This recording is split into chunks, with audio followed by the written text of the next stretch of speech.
Welcome to the Scoop World Order. We got a double dose tonight. We got the bank coming on, bringing the heat on the recruiting trail. We're talking a little bit about Big Ten Media Day, but a lot about recruiting, a lot of stuff going on with Ohio State. So we're going to get right into it. But first, as always, thank you guys for tuning in. Click that like button. As always, click subscribe. We just flew past 20,000 subs on our YouTube page. Thank you guys so much. Appreciate that. If you enjoy these live shows, click the little dinner bell. It'll give you a little alert. And shout out where you guys are from. Again, we've had Korea, Peru, we've had European countries. Everywhere is watching. Canton, Ohio, Naples, Massillon. So keep shouting those out. We appreciate you guys as always. Gonna bring in my good friend, Mr. Bill the Bank Green. Bank, there's been a lot of stuff going on recruiting. We lost Kingston. You think we're going to get Brandon Baker. Aaron Scott's committing on Sunday. Where do you want to start at with this? I mean, the Brandon Baker thing, just because people are so obsessed with tackles, number one tackle in the country, a kid out of Mater Day. You feel like we're going to get him. You had some really compelling stuff to say in the pre-show. Why are you so strong on the Brandon Baker to Ohio State trail at this point? Well, and again, it's more guess, maybe educated guess. I've been doing this a long time, over 20 years, and so it's a guess based on how I've seen things develop over the years. Oregon, I think Oregon would have Brandon Baker right now had Adrian Clem, their O-line coach, who's really good, by the way, really good. But he left them, in January or February to go to the Patriots. And Bill Belichick knows something about O-line coaching too. Bill Belichick's hired a good one in Adrian Clem, took him away from Oregon. So Oregon doesn't do a nationwide search to get Harry Hiestand or the greatest O-line coach in America. This is Oregon. Oregon can get people to come work there. It's a great place to work, by the way. They pay well. And it's Oregon. No, they hire Alik Terry, who was at Oregon as a GA, assistant O-line GA a couple of years ago under Adrian Clem. He then left Oregon and went to the Minnesota Vikings in the NFL, where last year he helped them as an assistant on the D-line. So you can't tell me that Brandon Baker is going to trust his NFL future to Alik Terry. No knock on the guy. I just don't know that he's more qualified to develop an NFL lineman than Justin Fry is. And there is a relationship with Justin Fry and the family from when Justin was at UCLA. So I think if the kid was going to Oregon, he'd be committed to Oregon by now. And I think if Adrian Clem had stayed there, I think the kid would be going to Oregon. But I don't know. I think when you just look at it from a pragmatic point of view, in that the most important thing is going to be development for the NFL. Okay, and then with O-lineman, you played the position. That O-line coach is your daddy. Okay, if you're a wide receiver, head coach and O-coordinator mean a lot because the system, you want to play wide receiver in Brian Hartline's Ohio State, or you want to play it in Zach Smith's Ohio State, where you got the block 75% of the time and get hurt. So system means a lot, but an O-lineman, I think the O-line coach is your daddy. I don't know how you feel about that. I think more than any other position, I think the O-lineman and the O-line coach, man, that's got to be the right fit. I can't believe Brandon Baker is going to entrust his NFL career to a guy that was a defensive line assistant in the NFL last year. And a guy that's, I think he was the head O-line coach one time in his career at Hawaii, I think maybe 4 or 5 years ago. I just don't buy it. I don't believe it. And I also, that's me just doing some deductive reasoning there. But I also do have a source pretty close to this one that thinks it's going to be Ohio State. And when we talked about reasonings and stuff like that, we kind of both agreed on O-line coach being the difference here. And I think Justin just casually mentions Luke Whipner, Paris Johnson, DeJuan Jones, and then says, who's Alik Terry? What names are he dropping right now? I put those three in the NFL. They all three were better under me than they were the year before. So I think it's a no-brainer. I think, I know the kid's older brother played at Oregon, probably had a great experience.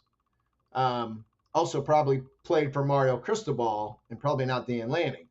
So I think Ohio State's getting him. I think, everything that I can gather from the one source that I talked to, and then everything that I can just kind of put the puzzle together, which is what we do when you've been covering recruiting for over 20 years. You're just trying to put that puzzle together. I'm not going to have Hayes Fawcett whispering in my ear 2 hours before the kid commits. So I've got to try to figure it out. And that's where I'm at. I think Ohio State's getting Brandon Baker because Justin Fry has 100 times the recruiting chops that Elite Terry does. And that's where I'm at. If I'm wrong, I'm wrong. I got thick skin. You can come at me. But it just makes all the sense in the world that Brandon Baker is not going to go to Oregon and entrust his NFL future to a guy that's never done it before.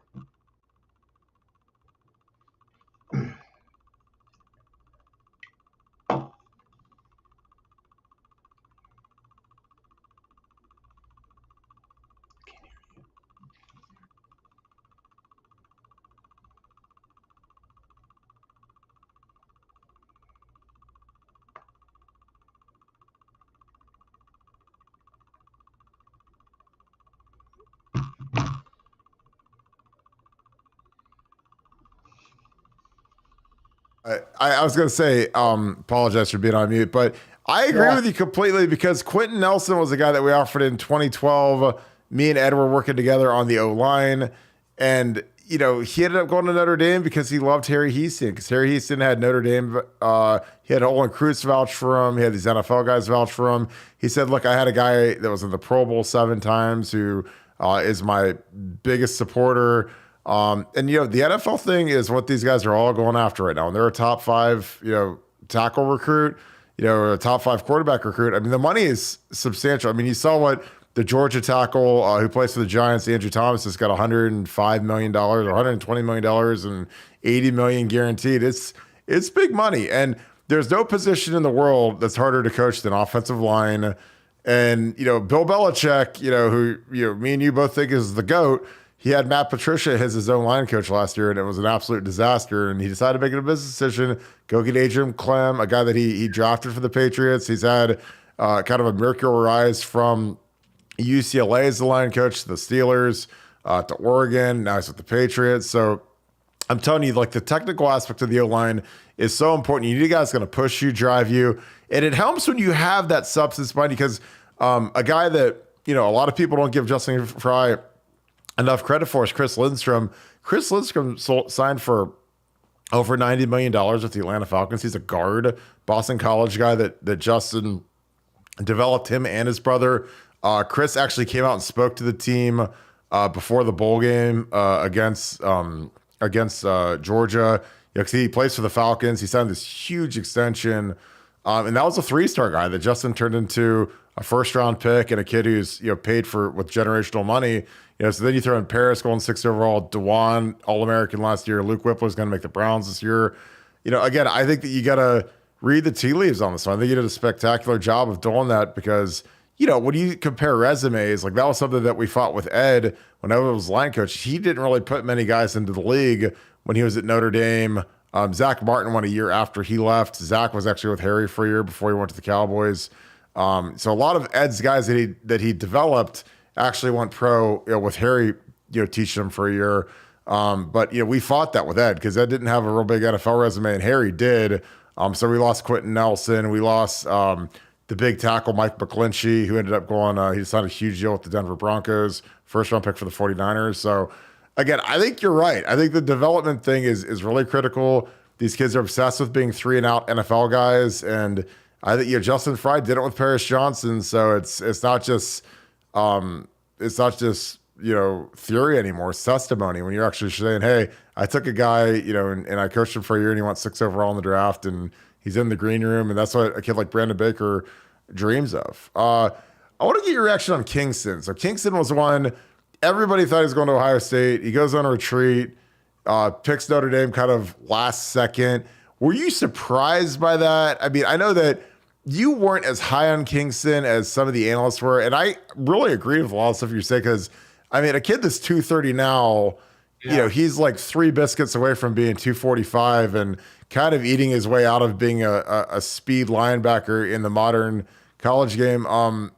Was it a big impact that we lost Kingston? Or, I mean, I really don't, like I said, I really like your body type thing because, those big body linebackers just aren't the deal anymore. Those Schlegels and those 255 guys, they can't cover in the spread like you used to in the olden days. But your reaction to us losing Kingston to Notre Dame, and how do we replace him?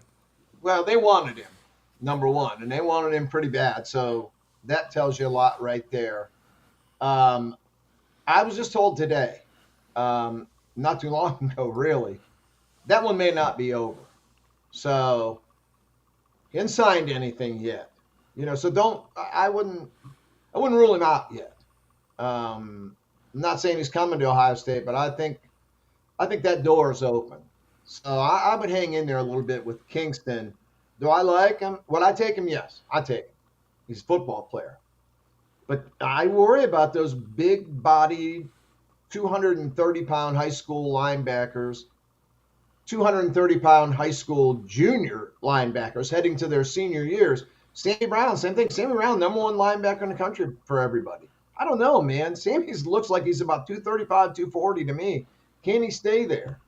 I don't know. You want to get him too much bigger, and most people don't stay at the same weight they are as high school juniors. They don't usually stay there. So I would I take Sammy Brown? I'd take him in a minute. Would I take Kingston? In a minute, but with some reservation there. I would have rather had Edwin Spillman, the guy who went to Tennessee, who's a flyer, that Ryan Shazier type. Not saying he's Ryan Shazier, but that type. Just a blazer off the edge. I think that's what Ohio State needs right now. I love Tommy in the middle, but then, Steel Chambers, nice player. Cody Simon, nice player. Those guys aren't going to get you 10 sacks. Together, combined, they won't get you 10 sacks. So Ohio State, I think the leading sacker last year was JTT or Jack with 4. They used to get 50 sacks a year. They used to get 45, 50 sacks a year. Now they're down in the 30s. They got to get the sack totals back up again. And I would have loved to have had Edwin Spillman. So to make a long story short, I wouldn't count out Kingston yet for coming to Ohio State. And I would take him. But, man, I would love to see him get a bullet, an undersized guy, rather than these big guys. Ryan Shazier was 205 coming out of high school. You'd take him again at 205 or 210. You'd take him in a minute. So I think that's really what this defense needs. But, they want Kingston, and I'm not going to rule him out yet. I think Laurinaitis might still have some cards to play here, and it's a long way until December. So let's take a step back on Kingston, see what happens there, and I'm not ruling him out yet for Ohio State. Is part of that because of some of the seeming instability that's going on at Notre Dame right now? I mean, Marcus Freeman's a teammate of mine, but they've lost their offensive coordinator in Tommy Reese. They lost Harry Heastan. They lost their D-line coach. Their strength coach resigned yesterday, excuse me. I mean, it seems like guys from prominent spots are jumping ship, which is, I mean, that would raise a couple red flags to me if you lose your line coach, your coordinator, your strength coach. And those are the backbones of your team, and they're all jumping ship. They lost their running backs coach because Dylan McCullough came in from Indiana. Is that part of the reason why you think Kingston isn't over yet? Yeah, there is a lot of instability there right now. I was told, the strength guy is not anything related to hazing or him being in trouble.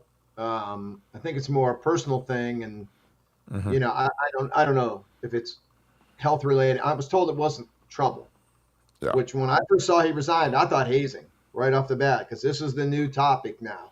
Yeah. And the lawyers are now involved, and there's gold in them Nar Hills, them hazing hills. So you're going to see a lot of this going on. But I was told that was not the case, that this is strictly personal, and I don't know what that means. So, and if I did, I wouldn't say. So it could be health related. But then you see the other guys. It does seem like a program that's got some things going on there. And Marcus, I love Marcus. Marcus is one of my favorite guys. Was he ready for this job? This job is not like, man, this ain't taking the Vanderbilt job or the Tech No. job. Yeah. I mean, this is a hard place to coach. And every guy that's coached there since Lou Holtz will tell you how hard it is to coach there, man. It's rough. And I don't know if Marcus was fully ready for this. So we'll see. But I think Kingston, we'll see how Ohio State pursues, if they still do pursue him, and I think they're going to. I was told they're going to, and I don't think they were too scared off of this commitment to Notre Dame. So let's see what happens. I mean, you see Kingston show up at Ohio State, for some big game this year, then you'll know back on. Yeah, I personally think Notre Dame's the hardest job in college football because there's no talent base in Indiana. The expectations are the same as Alabama's. Yes. I mean, you're on ABC every week, so when you lose to Marshall, the whole world gets to watch that. Or you lose to Cincinnati. I mean, I do you think Notre Dame is the hardest job in college football? Because I don't know how you're supposed to be good, especially with the academics. Because that's the thing. Like you eliminate basically 95% of the South Florida kids right off the top, and then you got to go get these kids that are doctors and try to get them to cover Jerry Jeudy and Amari Cooper, and I mean it just ends up in disaster. But they don't want to lower their expectations. They want it to be what they say it is. I mean, do you think that's the hardest job? I think it is. I mean, for the expectations, it's ridiculous. It's an impossible job. I mean, you saw Brian Kelly leave an elite program like Notre Dame and run to the SEC. You would have never seen that. Has never happened before, I don't think, in the history of Notre Dame. Notre Dame is the program. Notre Dame is college football. The Notre Dame head coach is not supposed to go to LSU. But you know what? Brian Kelly's a great coach, and Brian Kelly knows how handcuffed you are at Notre Dame. Brian Kelly took him to the playoffs. He's won a ton of games. I don't think the fans missed him when he left. I don't think he was all that appreciated there. He's going to win a national championship at LSU in the next 3 or 4 or 5 years, and he's going to be appreciated then. And because Brian Kelly can coach, there's no doubt about it. But he's not coaching doctors and lawyers and teachers, right? You got dudes right now who may end up being doctors and lawyers, but they're going to go to the NFL first. Yes. So he's got a war chest behind him too in terms of recruiting, and he can get guys that can win a national championship where he couldn't. I think he maxed Notre Dame out. I think going to the playoffs and getting smashed by that great Alabama team, I think that's a great coaching job. Yep. I mean, and all he got was criticism for that because he couldn't win a national title. So yeah, I think it's an impossible job. It's just you haven't, they always say, well, we recruit national. We don't need. Yeah, I think Ohio State has an easier time recruiting than Notre Dame does. Oh, it's not even in the same universe. Michigan's easier than Notre Dame is. That Notre Dame job and you never want to coach at a job where expectations are a 10, but reality is a 7. I don't want a job like that. That's Miami. Miami's that. Miami expectations are 10. National titles. Well, it's not going to happen in the current landscape of college football. It's just not going to happen. The reality at Miami is 9-3 is a pretty good year there. 10-2, you break out to Champaign. They're not going undefeated anymore. They just can't get those kind of kids anymore like they used to. The landscape has changed. So I don't want a job where the expectations way are higher than what reality is. I think Texas A&M is that kind of job. I don't know where they come off thinking that they're supposed to be winning national titles, but they do. The expectations there from the money people are really, really high. I don't want that kind of job. Yeah.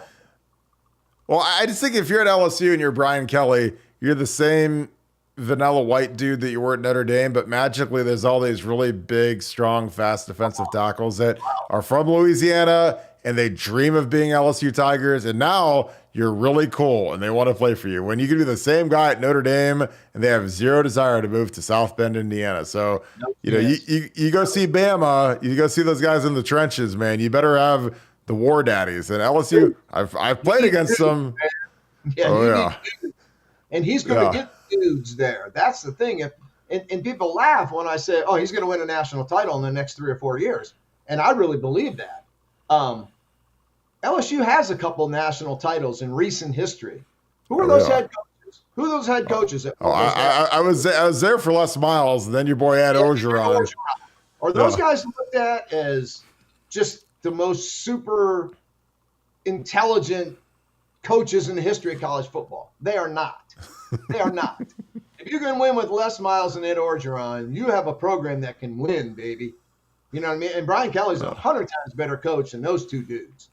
But he's got that same recruiting machine behind him that he didn't have at Notre Dame. He's going to get the same kids that Les Miles and Ed Orgeron got.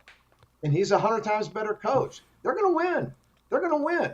Kirby is not going to keep winning every year after year after year. You can't do that in college football.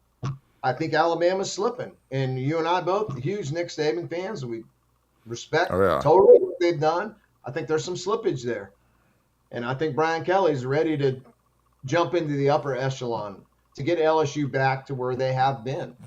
So that's a team that I would say I would keep an eye on.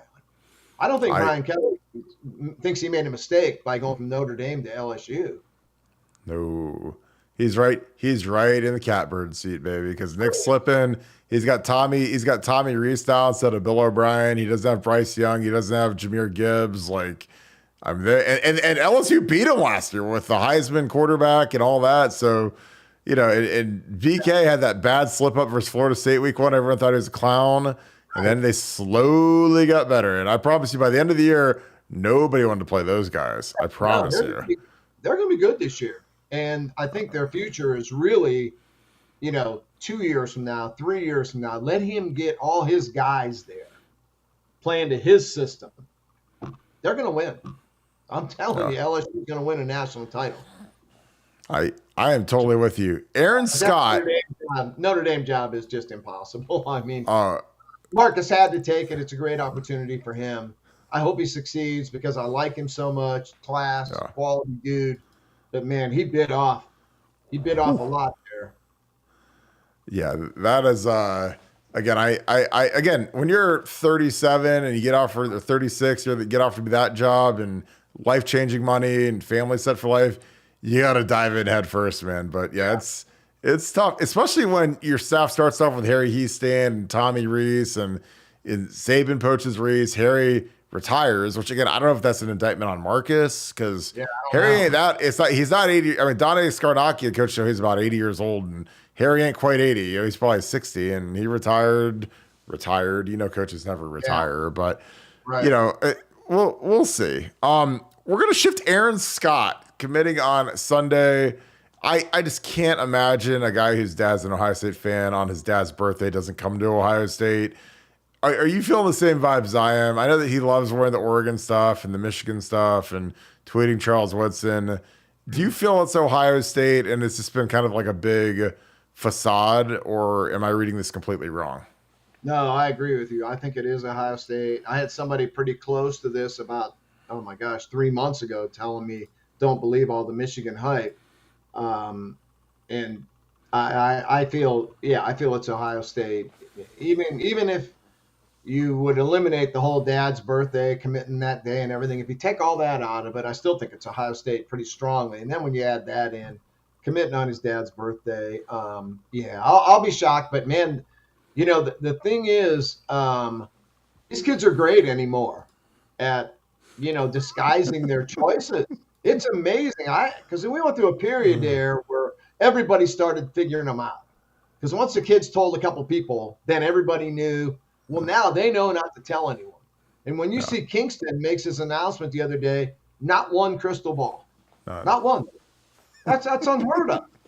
And then Brandon Baker right now, I checked this morning, there were no crystal balls, not one. That's unbelievable. These kids are good right now at what they're doing. But I do think Ohio State is getting Aaron Scott. I feel pretty strongly about it, if you can feel strongly these days. I think he's coming to Ohio State. All right. Is there a next commitment after Aaron Scott that I know this is – I think this is the hardest recruiting cycle we've ever been through because Oh, nobody knows anything. I mean, people were like, "Oh, it's going to be Kingston." The morning he commits, then at night he commits to Notre Dame, and every Ohio State expert is wrong. Because he changes his mind last second. I mean, 'cause I think part of it is that Ohio State thought they would get him, and then they could change his mind. For whatever reason. Is there a guy that you think would be the next commit after Aaron Scott? I'd have to look at the calendar here and see who's coming up. I think Edric Houston is coming up, I think in August. KJ Bolden, I think, is August. Yeah, he's like August 5th. Yeah. So, and August 5th is, stone's throw away. So, yeah, I don't know right now, really. I thought they had the McClellan kid locked up. Now I'm not so sure about that, the wide receiver. These kids are good anymore, man. I'm telling you, they're good. Like I said, there used to be the layups when you would see Wilfong would get it, and then he would tell the team, their writer, that he had it, and then the team guy would put it in about an hour and a half later, and then there'd be the other guys would ride on Steve's coattail. You don't see that anymore, man. It's tough right now. So, and I credit these kids, man. These kids have learned. They've really learned how to play the game better than they did, in the past, I don't know, 15 years. So, yeah, I don't know, man. I'm not going to go out on the limb. And I've never been the when guy anyway. Like, who's next? Who's going to be? I don't know, man. It's too tough. It's hard enough figuring out what school they're going to, let alone trying to figure out when they're going to do it. So, yeah, too tough for me. Dylan Stewart, I don't know when his announcement's coming. I mean, Ohio State is set to really reap the rewards here of having this defensive staff on the job for their second year. Last year, those guys were mostly first-year guys, hired new after Ryan Day ran that staff.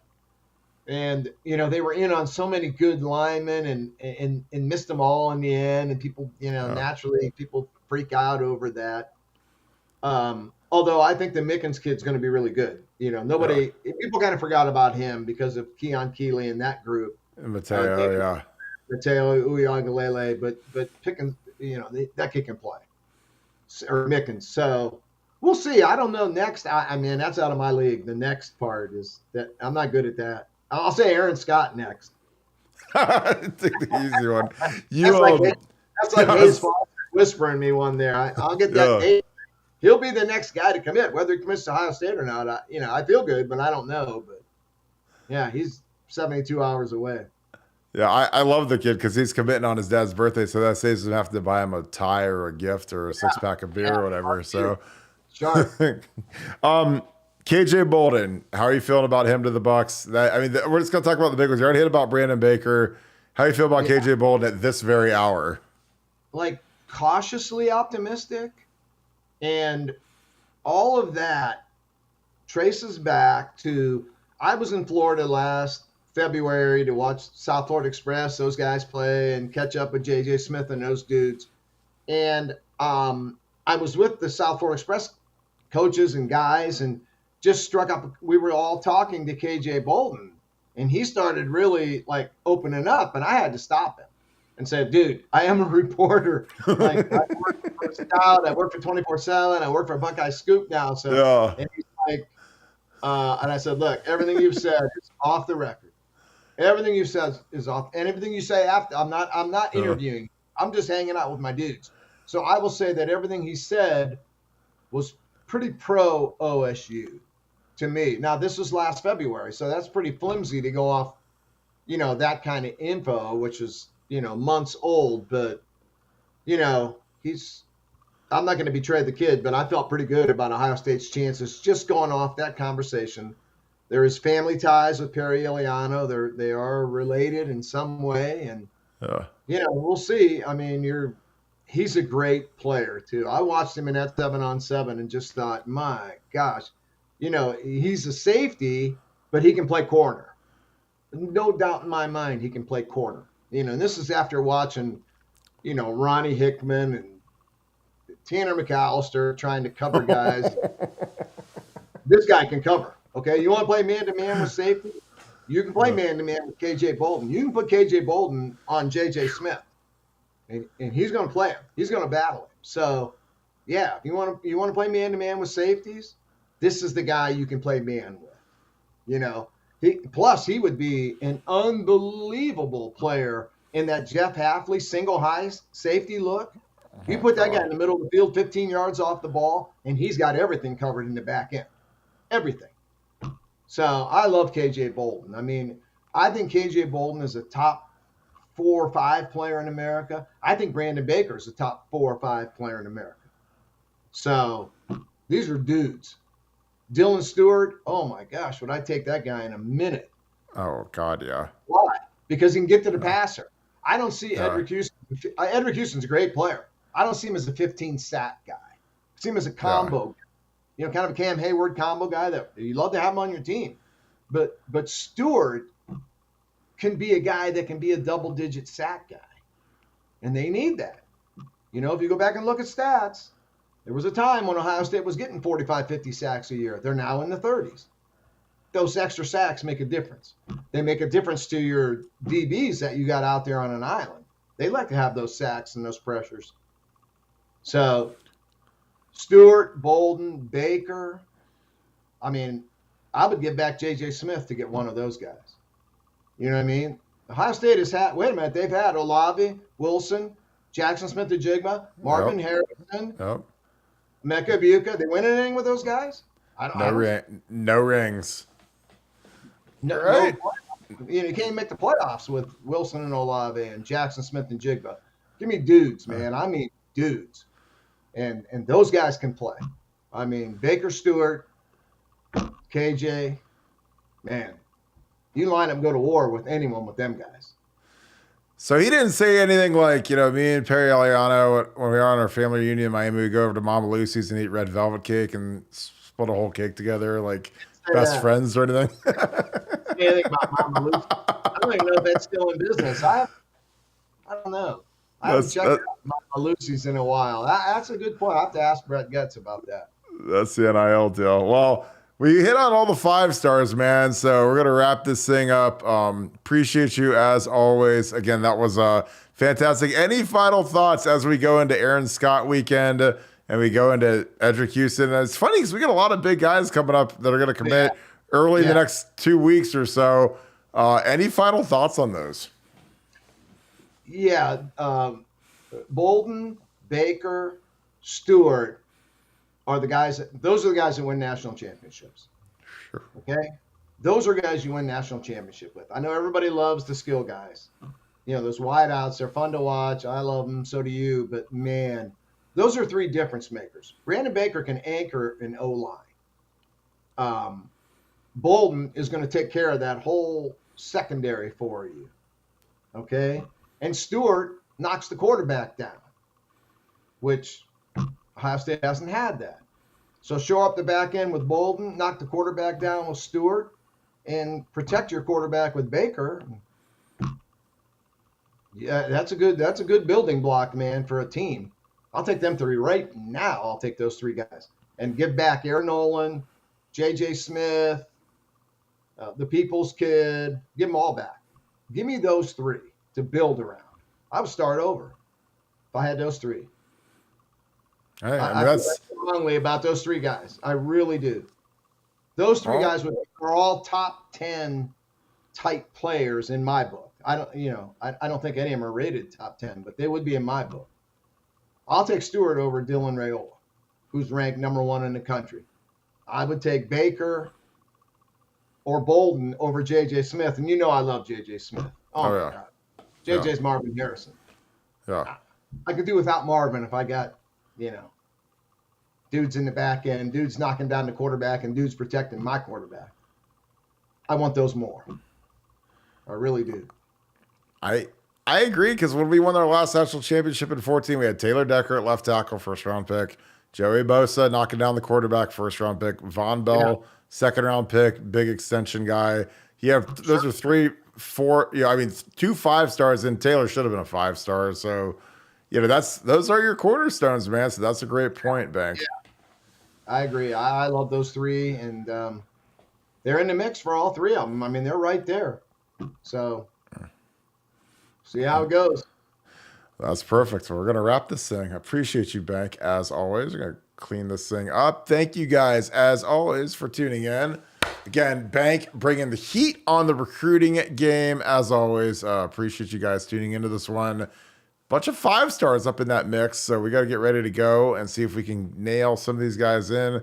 Get the next 3 weeks are going to be huge on BuckeyeScoop.com. If you guys aren't members of BuckeyeScoop.com, training camp's here in a week. You better join up because we've been breaking all the news. It's been fantastic. We've had a great ride. If you enjoyed this content, please leave us a like. Click subscribe and click that little dinner bell. You'll get a little alert when we go live. Shout out where you guys are from. Again, we got Massillon, we got Canton, we got Columbus, we got Lewis Center, got Naples, got LA. People from all over the country are watching BuckeyeScoop.com. We appreciate you guys as always tuning in. Thank you for the great questions. Thank you guys for tuning in. Thank you, Paul, Brass Tax, all of our regulars. Love shouting you guys out. Appreciate you guys being on here. Thank you so much, Buckeye Nation, and thank you, Scoop family. I'm about to jump on BuckeyeScoop.com and just rock and roll because our content has been cranking. It got a ton of expansion stuff, a lot of recruiting stuff, really great shows, and we appreciate you guys as always. Hope you guys have a great rest of your night. Go Bucks.